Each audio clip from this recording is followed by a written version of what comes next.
మైకి జరగబోయేది చెబుతాను, ఉన్నది ఉన్నట్లే చెబుతాను, లేనిది లేనట్లే చెబుతాను.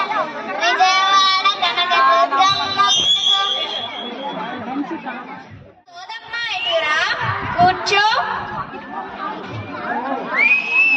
తల్లి, నీ ముఖంలో లక్ష్మీ కళ ఉట్టి పడుతుంది. నువ్వేమో నా మొహంలో లక్ష్మీ కళ ఉట్టి పడుతుంది అంటున్నావు. నాకు బోలెడన్ని సమస్యలు ఉన్నాయే సోదమ్మ. అదేంటి చూపిస్తా.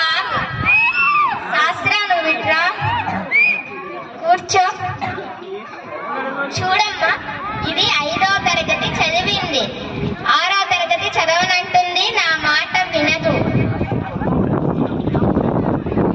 తల్లి, నీ చెయ్యి ఒకసారి చూపించు, ఎడమ చెయ్యి ఒకసారి చూపించు. అబ్బా, నేను ఇలాంటి జాతకం ఎప్పుడూ చూడలేదు. ఇది త్వరలో సినిమా యాక్టర్ అయ్యే అవకాశం ఉంది, బోలెడన్ని డబ్బులు సంపాదిస్తుంది.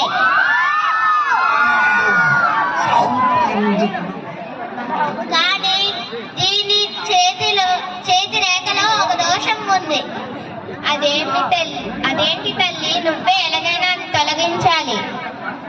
తొలగిస్తాను, కానీ నా దగ్గర కొండ దొరకు పూజ చేసిన ఒక ఉంది, కానీ దానికి కొంచెం ఖర్చు అవుతుంది. ఎంత సోదమ్మా? 2000 రూపాయలు. సరే, తెస్తా.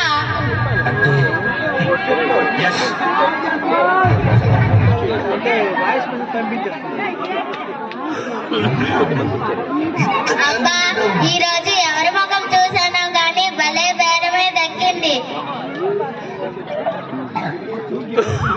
త్వరగా ఈ బేరం తేల్చుకొని ఒక హోటల్ కి వెళ్ళి బిర్యానీ అన్ని తినవచ్చు. భలే భలే సోదమ్మ,